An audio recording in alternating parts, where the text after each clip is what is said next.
While investigating Alex Dinny's missing memories, our intrepid detectives followed a trail that led to Sprig, the powerful winter fae who removed them. Tempers flared, but our tactful team managed to mollify the mighty monarch and return safely to springtime in Cemetery Park, where we rejoin them now. So you've all found yourself in the middle of the forest, evening of what has been a beautiful spring day, having just stepped back from the land of the winter fae. Finding yourself in spring, the air is warm, the birds are singing, the squirrels are jumping through the trees. Everything around you is green. What are you up to? What are you doing next?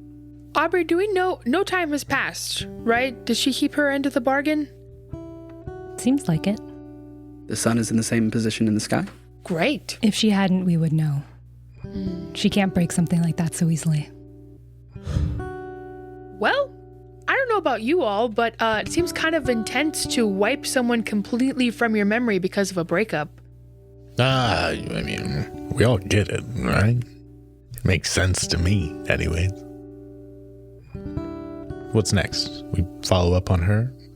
Make sure everything true, or do we believe it? Yeah, let's see if she actually did move to Asteroid City. Okay. I don't know how we're gonna do good on this job, but... Right. I'm deeply curious about whether she's all right anyway. And if she wants anything to do with him at this point, or if her memory would be wiped too? Maybe it's safer to assume that they made their decisions, and we just have to let them know that that decision was made. The terms of the job that you accepted was to help him understand what's going on. Yeah, it's gonna be hard, but I believe in you, Mara. Okay, well, candidly speaking, this is a man who willingly made this deal, so had some sort of knowledge of this deal being a possibility in the first place, in the past. So there's got to be some ounce of him even now that will understand maybe a fragment of what's going on. He knows something's up with the static that comes out of our mouth when we say our name. Okay. Well, as self-appointed giver of interesting news, I can go talk to him. Can you guys maybe figure out and make sure Madeline is in Asteroid City and maybe doing somewhat okay? Yeah. Do we want to figure out what things were like between them before we let him know? That's a good idea. Maybe he's got a buddy. In the coffee shop, I'm trying to remember, I think sometimes he would meet someone there, another friend. Yeah. He would order his Americano, and this guy would get a latte every time. I didn't really have interest in this other guy. I had only eyes for Alex. So you... What? Spit it out. No, it's just that we've been investigating him for a while, and you just now remembered there was a second person there. Okay, time out. Well, sorry, with all the weirdness and messing around in different realms, that my brain's a little scattered. But at least there's no static, and at least we're not dead. Fair points. Great, cool, and also fantastic. This guy, I'm trying to remember anything else. Does he have attributes, qualities, or traits? Probably all three. Wow. Okay, so we know 3 things. He ordered a latte, came in. Oh, he had his work shirt on. Yeah, and it was a little logo, the business logo. It was a window washing company. He's a window washer. Okay. Yeah, so I think if we can look up in the yellow pages and find him, I'll be able to recognize the logo and we can give him a call and I can find him that way. You head to a phone booth, grab a Yellow Pages, flip through to the W's. An ad at the top of the first page of the window washers is an ad for JB Windows, and that's the logo. That's him. Okay. Anyone have a quarter? Yeah. Just kidding. Here I go. Aubrey starts to reach out with a quarter for Mara and then realizes it was a bit. JB Windows.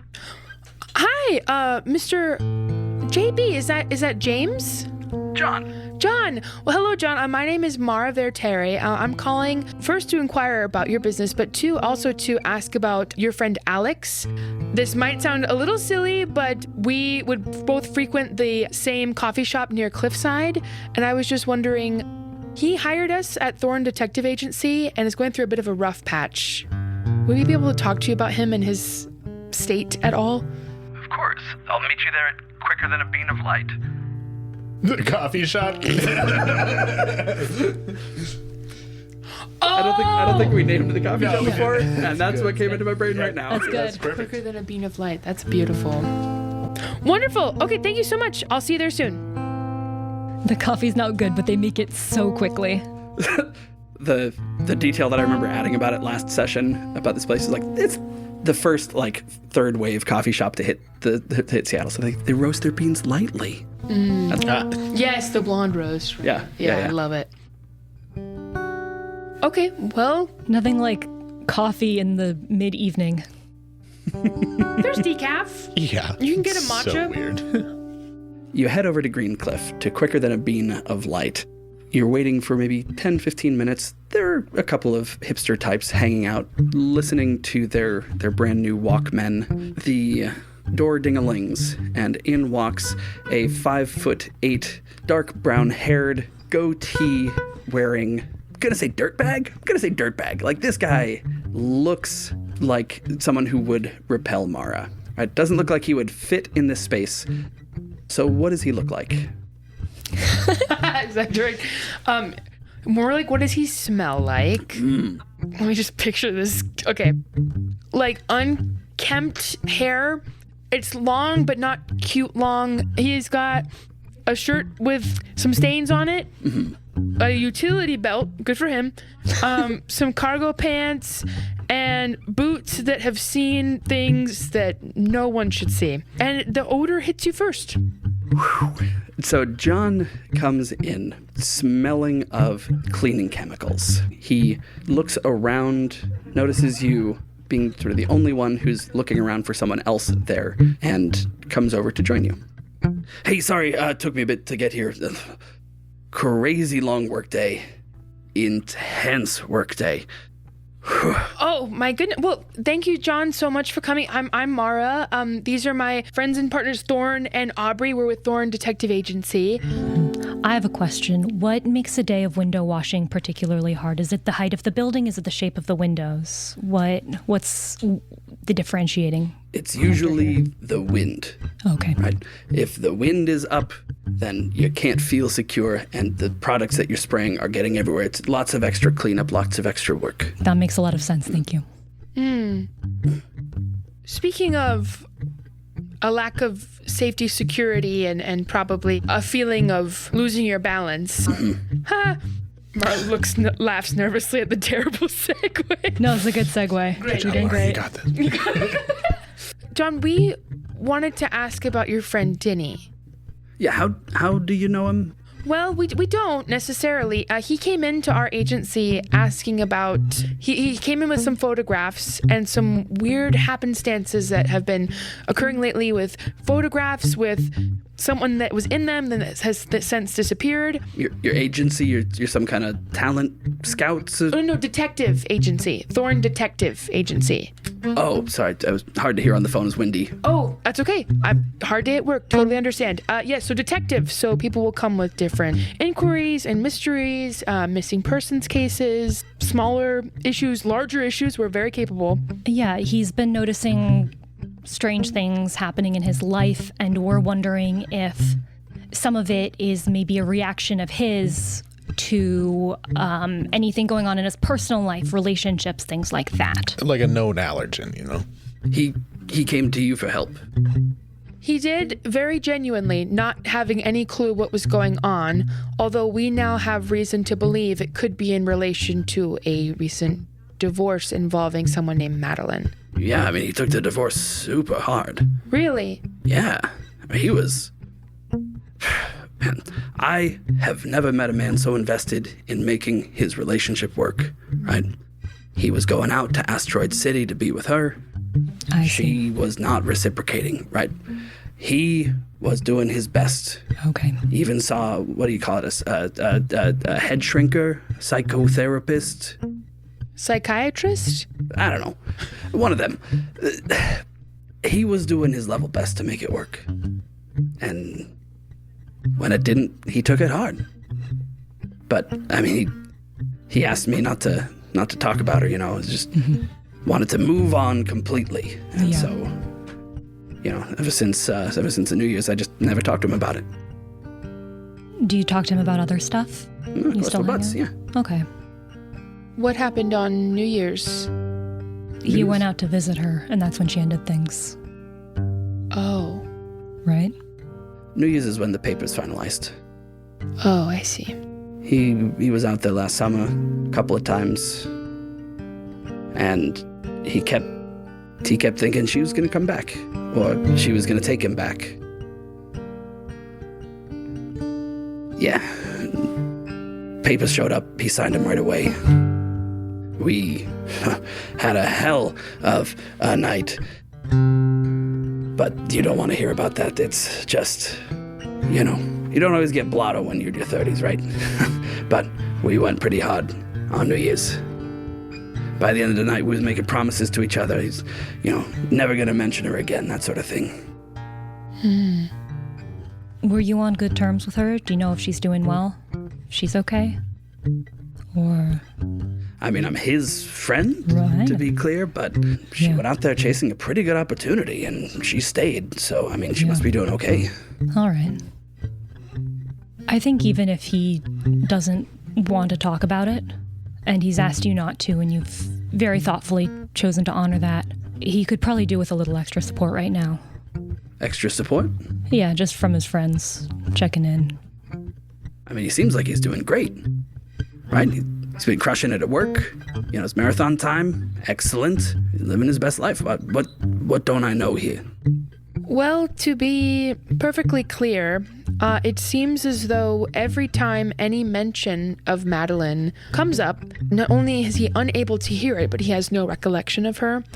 So we're just wondering if maybe it's a defense mechanism that's gone a little too far.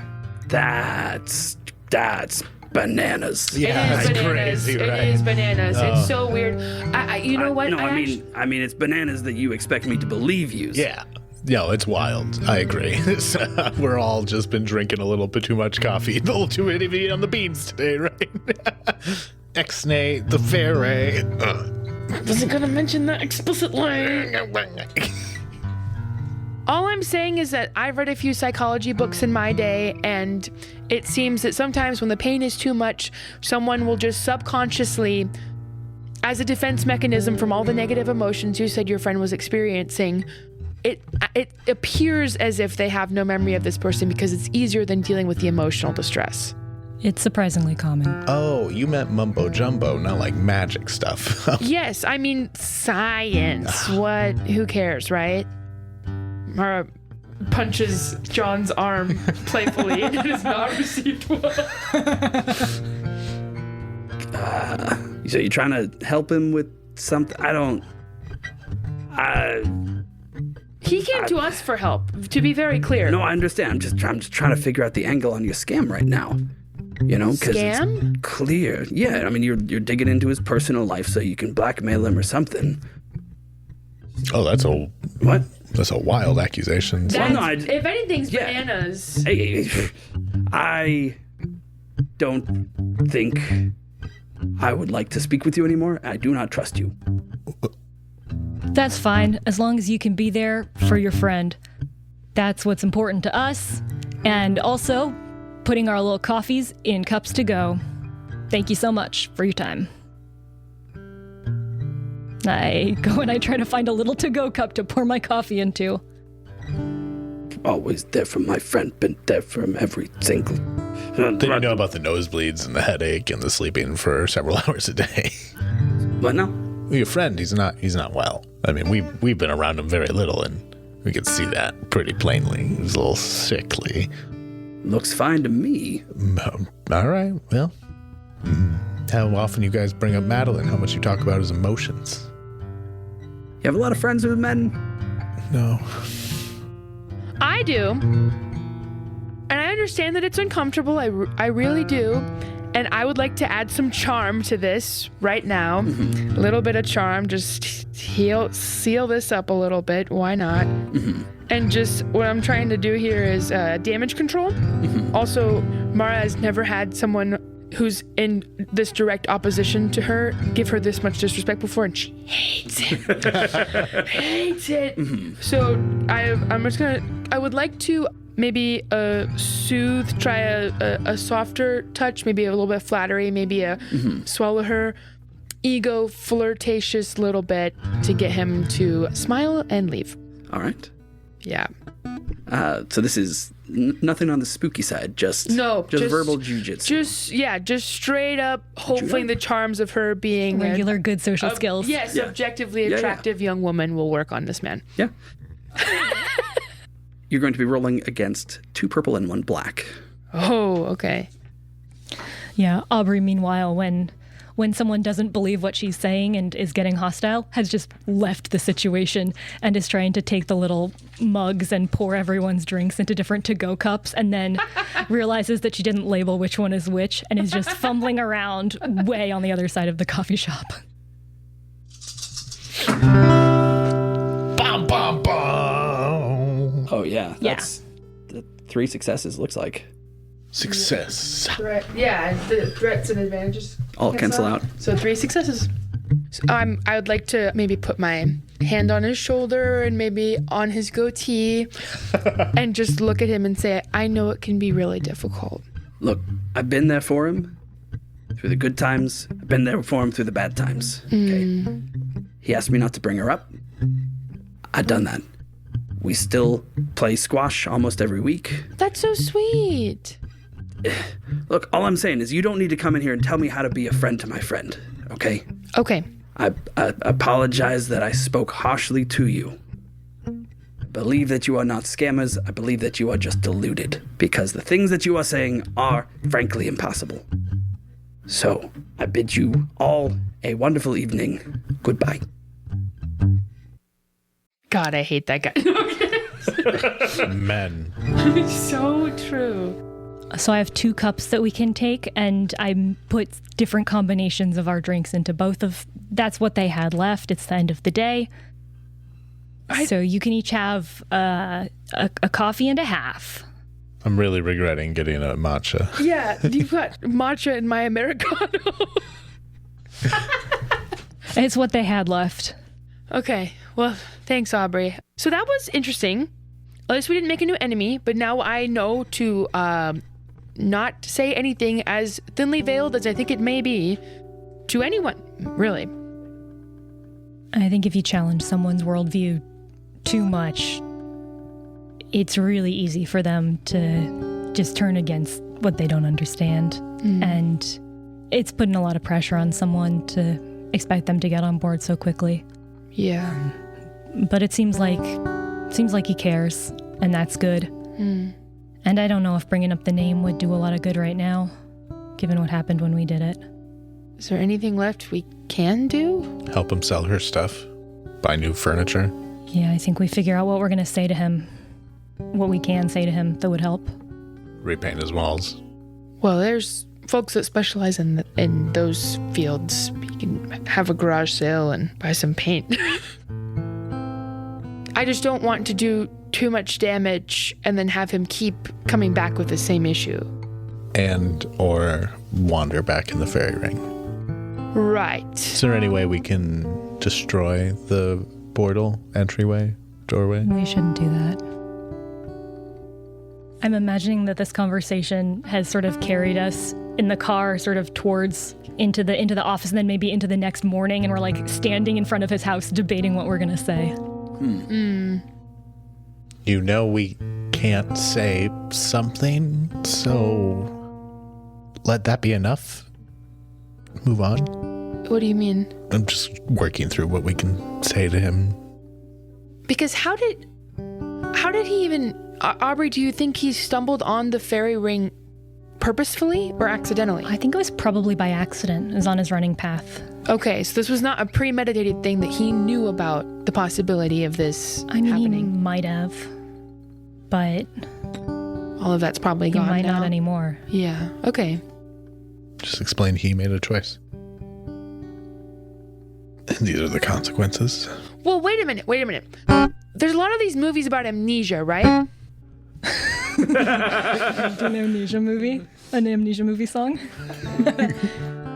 Like, I'm trying to remember back, and there have been a lot recently. It's a pretty common plot point. You know? Just, it always seems to be some person waking up in a hospital bed. Oh, where am I? They've got some bandages wrapped around their head. Oh, this headache. They look at someone they once knew and say, "Who are you?"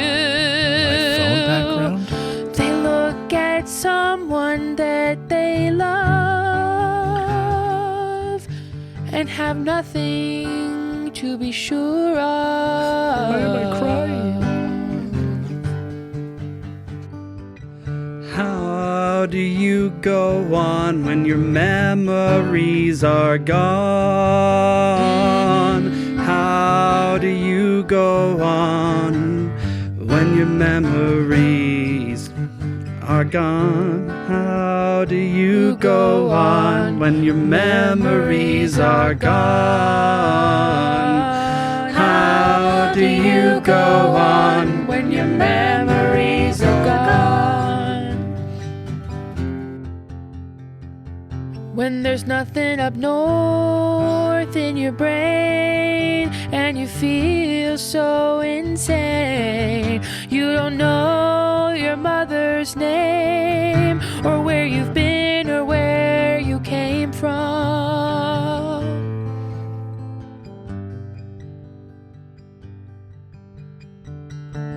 Maybe the reference to a popular film would be the way to encourage and get through to him.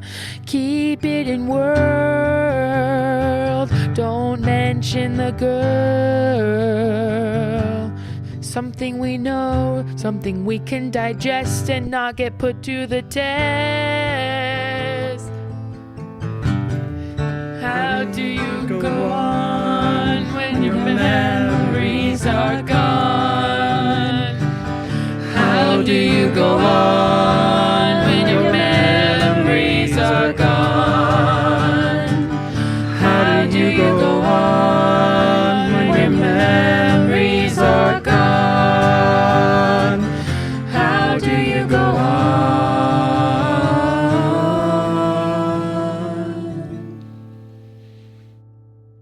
Thorne, what was that movie you were asking me to go see a couple weeks ago?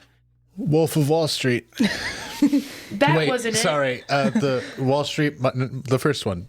The first Wall Street movie with Michael Douglas. That implies that there might be a second Wall Street movie at some point. But the first Wall Street movie.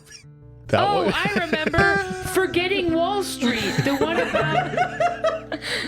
Yeah, the one about this Wall Street tycoon and he wakes up with amnesia and suddenly wants to do good in the world. He's a nicer person because of it. Yeah. Oh, And he gets amnesia from falling off a climbing wall. Wow, because he was so stressed about work and Yeah. had to go climb. Forgetting Wall Street. Forgetting Wall Street. Dinny's definitely seen that movie. He seems like the type. Okay, this is the game plan. We frame it this way. Yeah? Okay. Any objections? Yeah, no, not at all. Okay, go team. I'm knocking on his door. Door opens up. Dinny's there Saturday morning, right? He's just kind of in his puttering around the house clothes. Disheveled, so handsome. I don't say that out loud. But yeah, he's fully disheveled, handsome mode. Good for him. His instead of up in his bun, his hair is down in a low pony. It's like slung over his shoulder, cascading down the front of his chest, which is only covered by his robe, Hubba, hubba. Punch Thorne in the stomach. Hey, good morning, Dinny. Good morning to you. What have you found out? Well, actually, quite a great deal. This might be something you want to sit down for. I know we're a little early, Can we come in, or are you okay? We change talking. Excuse me, of course. Please come in. Oh, thank you. Okay. I have some to-go coffees from Faster Than the Bean of Light. And I give her Mara's order to her, and then also give Dinny's order to Mara to give to him. I grab the two of these and sit down. And then I give Thorne's order to Mara to give to Thorne. Balancing the coffee. It passes in front of me, so like it's more work to have passed it to. Yeah, it's not efficient.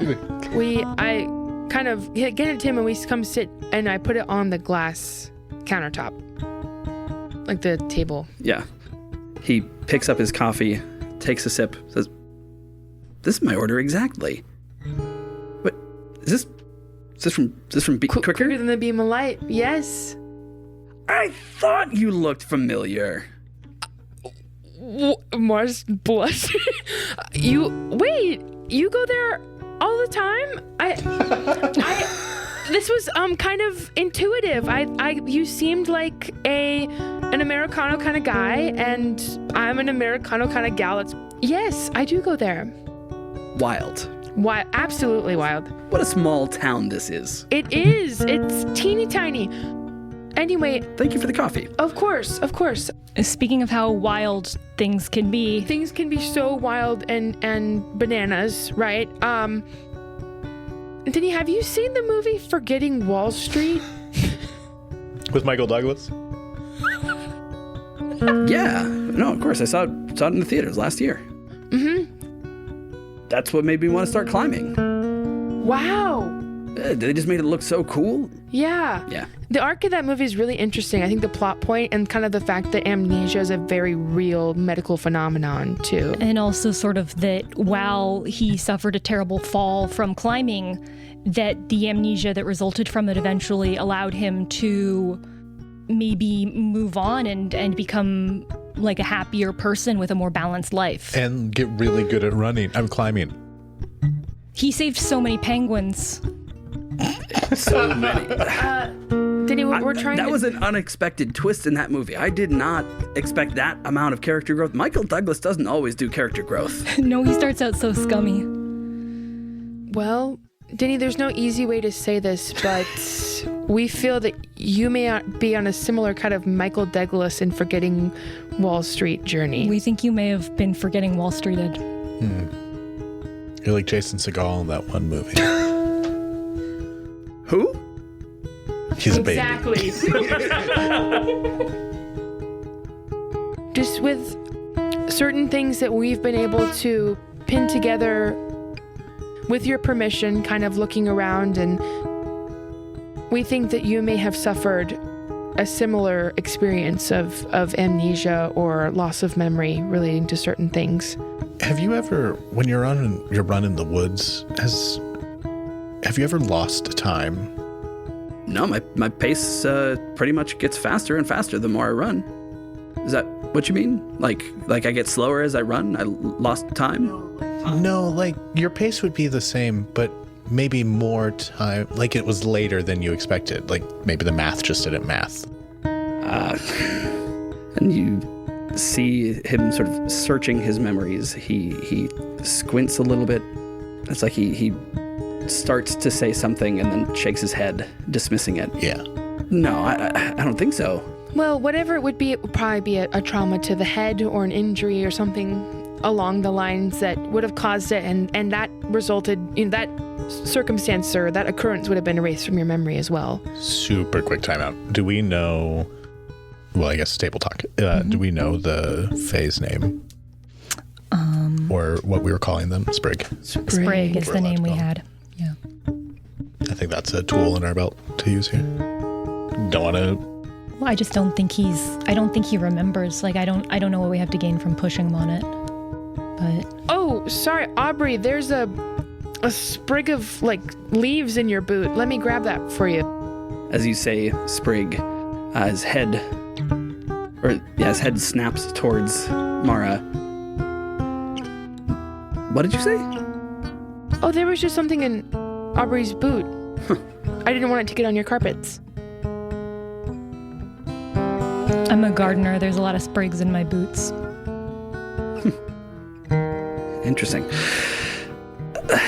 Yeah, you can see that the name is doing something to him, right? Is it in a way that he understands or not? It's that it grabbed his attention in a way that an innocuous word should not have. It's not, right, it's not causing him pain, it's not causing him distress. It's just every time he hears that word, his attention is directed towards whoever said it. Dinny, we could tell you an answer that is the truth, and it probably would leave you wanting more. There is an obstacle in the way of us telling you more. And personally, I think it's probably best you don't subvert that obstacle and you just accept our simplified truth. But we'll do our best to tell you the full truth if you want it. He sits down on his couch and he takes a sip of his coffee. I've never shied away from hard work. I've pushed past every obstacle that's been in front of me my entire life. I hired you so I could understand what was happening. And you're telling me some Michael Douglas movie explains it? I would know if I'd hit my head. I would have a hospital bill. I think you ran into something, an obstacle that for all your hard work, a barrier that for all your efforts and all your diligence and all your skill wasn't something that you could surmount. And that's okay, sometimes that happens. But I think the fact that it happened is what's been haunting you, even though you don't remember it. I think you wanted to forget, or chose to forget, or put it out of your mind, because remembering was hard, because you hold yourself to a high standard, and you feel like you didn't meet it, when really there's no way you could have necessarily. I don't know enough to speculate on that. How do you choose to forget? There's lots of things I would love to forget. But one thing you wanted to forget more than anything else. Even if you put the obstacle up, a different you, a you that you don't remember, you would like to know why you did that? What it might come down to is whether you trust yourself. It's not about overcoming the obstacle. It's about asking yourself why you would have done it in the first place. I'm gonna need some time to think about this.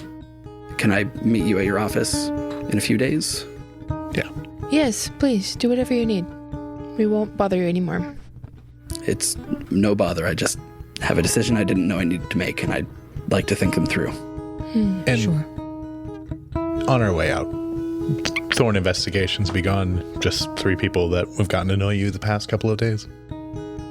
Sell the stuff that makes you feel bad in here. Just coming from somebody who doesn't like seeing you so sad, you know? You seem like a wonderful guy, Alex. Do what you can to find him again. I wish I knew why I felt like this furniture mattered so much. But maybe John will help me sell it. You head out from Dinny's home. Out into the morning. It's drizzly. It's a classic Pacific Northwest spring morning. Is there anything that you want to do? I need some of that bourbon-infused chili. My heart just breaks for him, but something about this doesn't seem quite right. We should probably not have this conversation on his front lawn. Okay. I'll grab my car. Is it still here? Yeah, it's been here for 2 days. For days. Should we head back to our office? Aubrey, do you think there's anything else here that we're not thinking about? I mean, we could keep an eye on the ring, see if he tries to go back to it. But ultimately, it's his choice if he wants to remember or if he wants to trust the version of himself that chose to forget. Just because we know what we would do, and I don't know if we would all do the same thing, doesn't mean that we can judge him for whatever he comes to. Oh, no.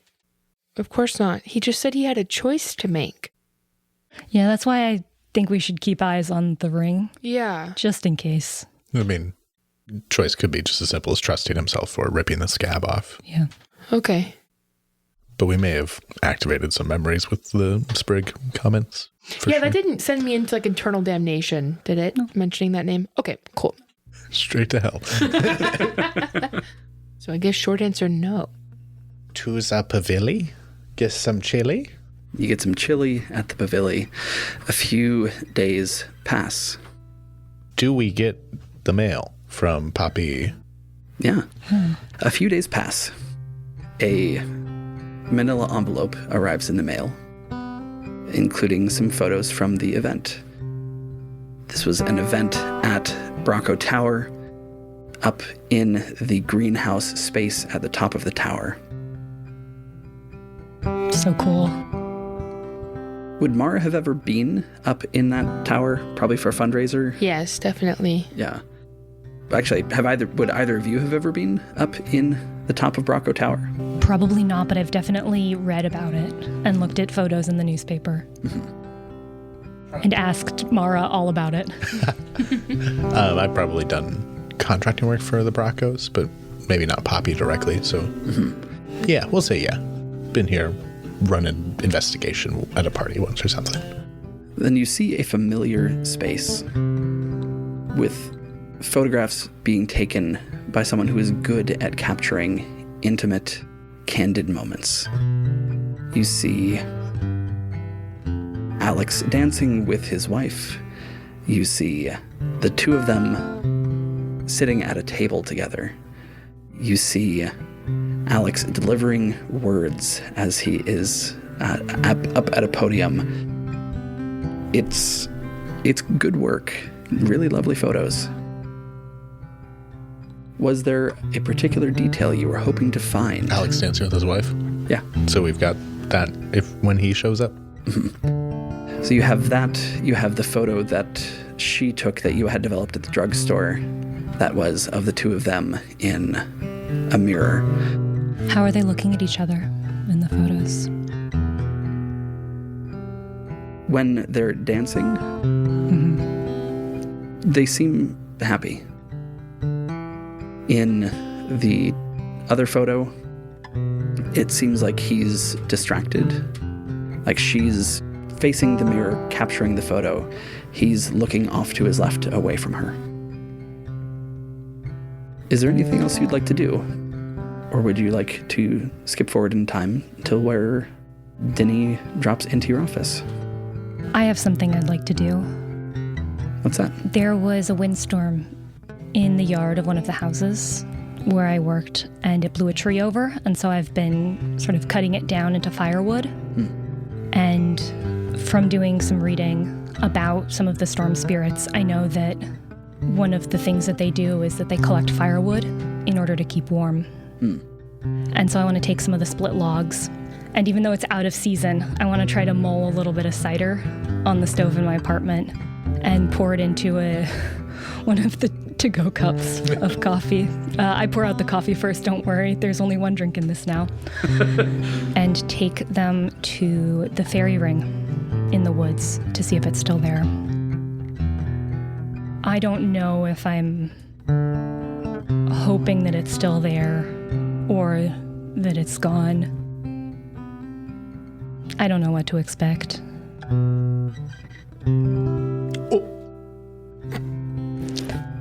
To narrate, Helix just snuck over and rolled a D20. Most unorthodox for this game. On top of a stack of guitar picks. And what did it land on? It landed on a 20. All right. What does that mean? It's the highest number. We don't know what it means yet. Okay. Yeah, all good. In D20 based RPGs, 20 is the best you could possibly roll. Okay. People achieve impossible tasks. Whoa. You bring this firewood, carried, I imagine, bound up in twine, with a hot drink. You find a place where you believe the fairy ring should be, what feels like the center, and you set down the wood. You don't see any mushrooms. You don't see any flowers. Leaving the wood behind you, leaving the steaming mug, I imagine Aubrey taking a few steps away. Yeah. Can I actually sing something, maybe a cappella, at least to start? I I love you and I hate you. There's so many things I feel. I'd let magic ruin my life, 'cause it'd be proof that magic's real.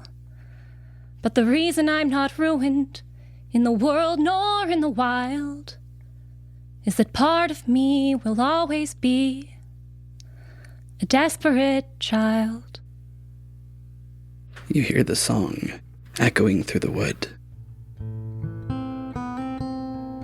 You hear it come back to you in harmony, with a voice that sounds sad and ancient and cold. I imagine Aubrey looking back over her shoulders. Many times. Seeing the mug gone, seeing the wood gone, and seeing in its place a hatchet. Does it fit neatly in my hand? Its birch handle is oiled so smoothly and flares so perfectly that you know every time you swing it, it will land precisely where you mean it to. Would have made chopping this tree into firewood a lot easier. This is not a hatchet for cutting down trees, nor splitting logs. This is a hatchet for kindling. Its blade is thin. Its blade, for an axe, looks delicate. You can work with this. This is a hatchet made for starting fires. Aubrey takes the hatchet and starts walking out of the woods and stops partway and just sits down and sits there for a long time and keeps the handle in her hand. And then after some amount of time, because, you know, sometimes you lose time in the woods, she heads out. Thorne was there, is there also, but has been staking out like the back ring of cemetery so he would know if Dinny walks through. So as you're leaving, you probably run past Thorne. You've like staked out the whole thing. Yeah. Hello. Oh, you've been doing the stakeout. Yeah, sorry. Oh, so you staked out all of that. I mean, I didn't. I mean, I've been looking this way. I don't know what you're doing back there. I did check out the ring before, though, and looks like they moved on. In some ways. But they're very close. Still. I mean... I'm sorry, I said that in a haunted... like a sort of haunted child kind of way. I just mean they're not too far. Okay. I mean, nice to have an ally in the woods, I suppose. Yeah. He hasn't done anything, not even a run, last 2 days. Probably got a lot of thinking to do. Light's still on, though, so... How are you feeling about all this? Feel for him. At the end of the day. We all make dumb choices, and I think this is a dumb choice, but... How lucky. Lucky that he was able to forget? Lucky that he has a way to remember again? Sure. Yeah, all around. I go back and forth. Lucky to have that deletion. Lucky that he can undo it. Are you talking about yourself, too? I go back and forth. Yeah. Mostly looks like the lights are off, though, tonight. So, I think we can roll it on. You got the truck? Yeah. Has Mara been going back to quicker than a beam of light? No. Well, that's what she wants people to believe. Yes, she has. She's going in some desperate attempt to find a new coffee shop crush. And she's moved on from Americanos to just cappuccinos, perhaps. She's trying to cut back caffeine and maybe lead into the artistry a little bit more and try and seem more alluring and feminine and, you know, cool and not as over brooding. And she just wants to have a crush so bad. What is the new coffee order that captures Mara's new ambition?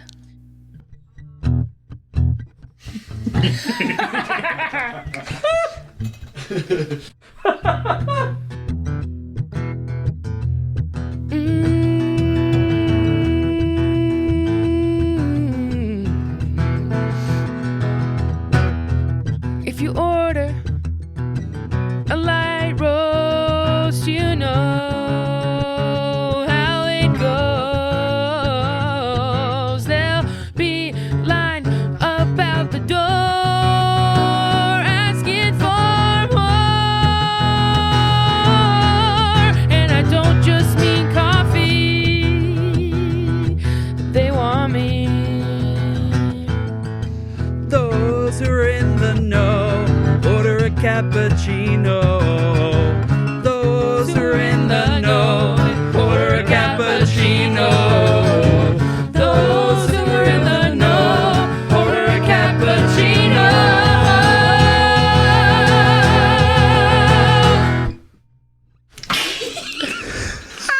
And it's really cool and mysterious. I look like European, and so that's why I do it.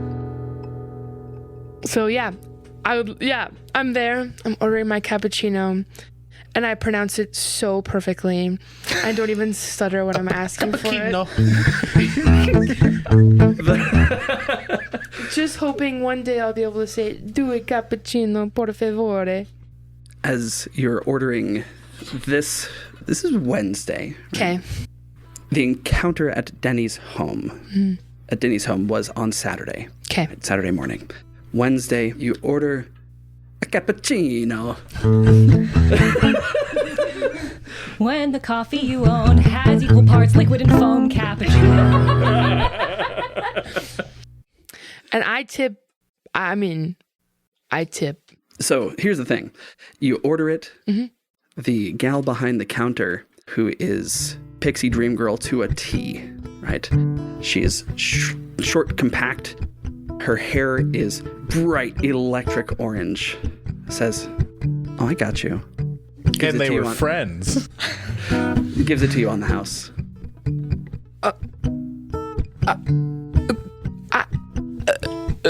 I was gonna give you a tip, like a nice tip.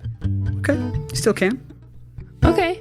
Mara takes a $10 bill and a tiny branded bean of light sticky note and writes her phone number on it and gives it to this girl. You know, it's a good thing you put it on that sticky note because defacing money's a crime. Well, I just wanted to make sure you were still able to spend it somewhere. Buy yourself something nice. She kicks herself. $10. As this interaction is happening, Dinny walks into the shop. Sorry. Do you engage? Do you run and hide? What do you do? Nope. I asked this girl. I've been coming in here a lot. Remind me your name. Jay. Jay.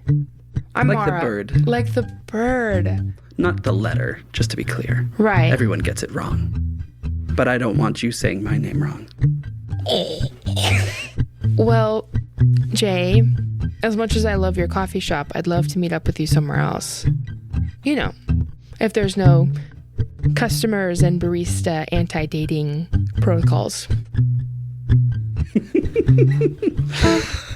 So bold. Look around the coffee shop for a sign that says absolutely no customer and barista dating protocol. I'm trying to think of the name of a good, like, indie music venue. Where do you go in this town to see a show, but it's guaranteed to be a local band? May I B pause flat. it? The Alligator. Oh. Gators. The Alligator is perfect. My band's playing a show at the Gator on Friday. Why don't you show up and buy you a drink after? Okay, maybe I will. Hope you sing like a bird too. Are you always this corny? Because it's working for me, but... Really? I'm gonna be so real with you right now. I don't order cappuccinos, and I suck at flirting because usually men are just throwing themselves at me. This is the first time you've caught me completely off guard. I can certainly see why. See you Friday. Yeah, okay. And did I notice Dinny walk in? Maybe not. Did you? No, I didn't. And I turn around, red in the face, beaming, and lock eyes with him. I imagine you scream too, just like a full scream. I don't want her to hear me though. Just a silent, turn your head and go, just like, for those listening at home, just go. Like a pause on your face and it pans up to like This your is mind layered. space. Like, I mean, just think about, like, there's so many secrets she has to keep. Now her sexuality is one of them too. Oh, girl. That's real. Anyway. We love a bygone. Wait, hold on. You said sexuality, but I think you mean has to keep her dating life secret from the guy she wants to date. No, I mean from her family. Oh, okay. Gotcha. Yeah. Or unless they're a matriarchy, they might be very open to it, to be honest. Anyway, we love a bicon. Oh my God. Dinny, hi.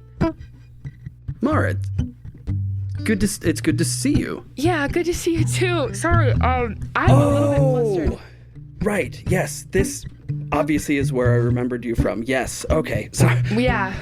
I come here a lot. Order a cappuccino every time.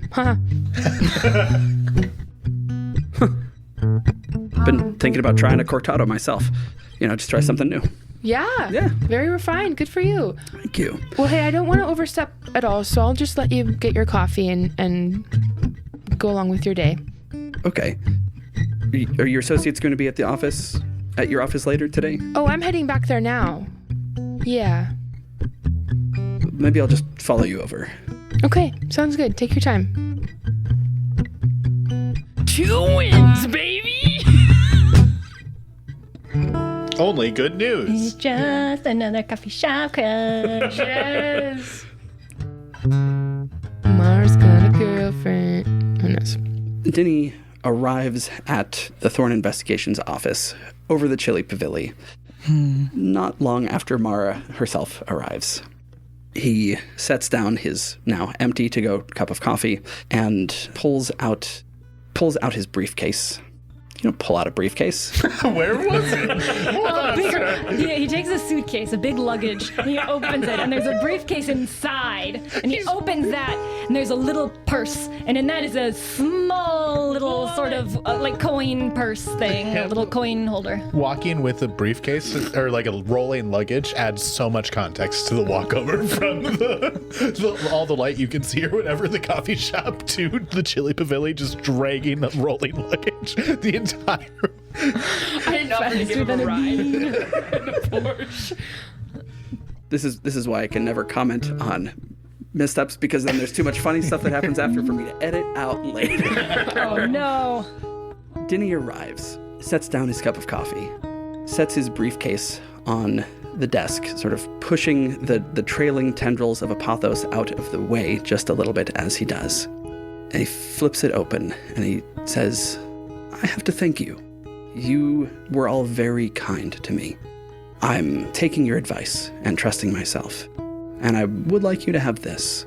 And he pulls from his briefcase a photograph of an animal. What animal is it? I was going to say one, but it looks like you've got an animal. No. A markhor. They're a kind of mountain goat antelope with spiral corkscrew horns. They're very shaggy, and they kind of climb like mountain goats. They're incredibly majestic and almost alien. Something about it made me think you would like it. And it seemed like it would fit the decor here. It seems a bit motley, if you don't mind my saying. It's hoarder chic. Goat-centric. And he hands it to you, and he waves, closes his briefcase, and walks out the door. That's almost as good as money. You flip over the painting and see that tucked into the frame, sort of between the frame and the backing, is a check as well. And he just kind of over his shoulder, as you call out, "This is almost as good as money," gives a sort of 2-finger peace sign wave. And he heads down the stairs. This makes me feel bad for having a new coffee shop crush. I'm gonna run down the stairs. And, Dinny! Just one second, man. Thorne? You good for a run tomorrow morning? Aww. Absolutely. Cool. Same, meet you at 7 your place? See you there. Perfect.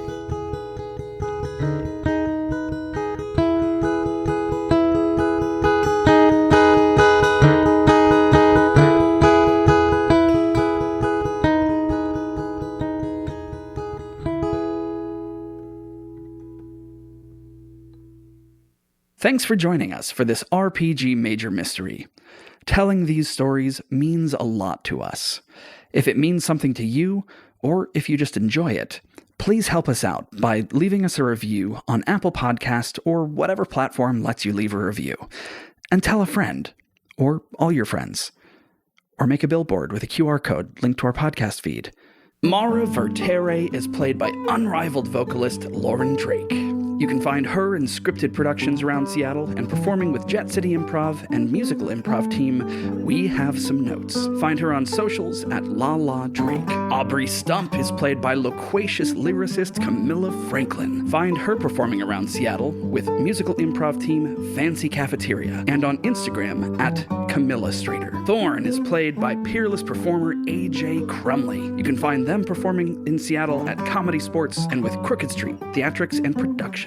They're on Instagram at Major Fraser. All music for RPG Major is created live in the room by our unmatched accompanist, Noah Samuels. Find him on Instagram at Samuels_Noah. And I'm your GM and host, Helix. You can find me performing with Jet City Improv and musical improv team We Have Some Notes. Connect with me and the show on social media at RPG Major. We'll see you next time. So sweet. Oh. Y'all are awesome. They're gonna be running buddies. You guys don't take me running anymore, so. Keep up.